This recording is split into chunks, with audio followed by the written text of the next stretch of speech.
If you have comments about anything you see here on Grand Central, give us a call at 489-6685 in the Grand Falls, Windsor, Bishops Falls area, or 651-3257 in Gander, or email us at grandcentral@rci.rogers.com.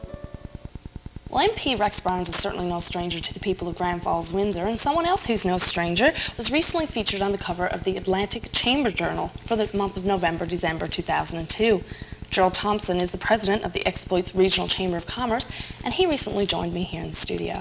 Nice, Janice, and it's good to be here with you. Oh, well, it's nice to have you.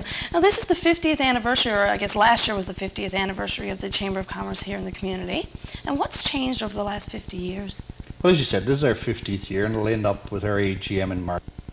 Not a lot has changed over 50 years. 50 years ago, we started to deal with transportation in the Exploits region. And of course, anybody listened to the news over the past number of months and years still know that we're quite involved with transportation and needs in transportation. And there's two areas we've been involved with, Marine Atlantic, of course, and here Canada, which we feel neither one of the services are adequate for us as Newfoundlanders and Labradorians. So what are you doing to change that? Well, there's a couple of things we have done. We've had many meetings and partnered with many groups, other chambers, Lewisport, Gander chambers, and communities, the town of Gander, the town of Lewisport, Grand Falls, Windsor, and all the outlying areas to try and get Air Canada to make improvements to our service, or lack of service, I should say, in Gander. Mm-hmm. We've made some improvements, but they're small.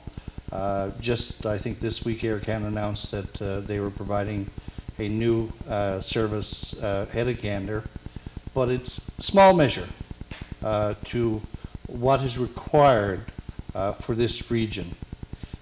We did a survey, I think 2-3 years ago, and it was estimated that approximately 20,000 people, Central Newfoundland residents, leave this area and drive either to Deer Lake or St. John's to take a flight to other parts of the country and out of the country.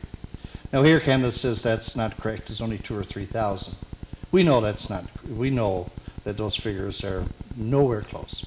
But even if it was 2,000 or 3,000, we still feel that's too many. Moving in terms of the chamber, what kind of issues are you taking on to dealing with, and where do you see yourself within the next 50 years, I guess? Well, I would like to say that I'll be around in 50 years to see, but well, transportation, of course, with us being on an island, will always be one of our main objectives, to reduce it, improve it. Many people have said over a while, you know, about the Marine Atlantic and why are you so, why is that a great issue for you?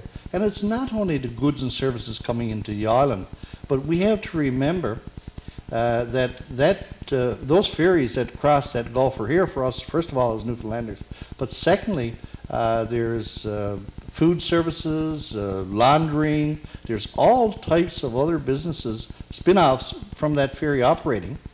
And with us not having good representation on that board, our Newfoundland companies have missed out on getting those contracts. So we were delighted actually when Sid Ines was reappointed. Sid Ines is, I think, a very smart and a very direct person. Mm-hmm. He's been good for Newfoundland and Labrador, and we are happy when the government saw fit to appoint 4 Newfoundlanders to that board, and you know, we hope that service will continue to improve. Mm-hmm. And I guess we only have a few more minutes here, but I guess representatives to the Airport Authority is something else that you're hoping to see as well with regards to chamber members in this local area? Yes, we are. A couple of things. The Airport Authority is really not the problem. It's the federal government and Air Canada. We've been advocate for a number of years, open skies. The other thing is that we are dead set against this surcharge that is imposed on us. And, you know, the federal government last year collected $440 million. They spent $220. No accountability to anybody why they're collecting so much money and what's being done with it. We would like to have it wiped out. We have worked with the Airport Authority.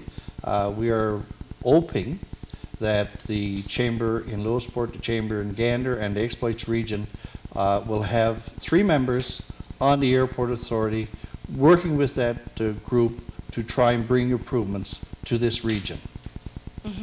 Well, Mr. Thompson, thank you very much for taking the time out today to tell us about the chamber here in Grand Falls, Windsor, and hopefully we'll see a lot more things come out of it, and you guys are doing great work, so congratulations. Thank you, Janice, and thanks Rogers Cable for having us.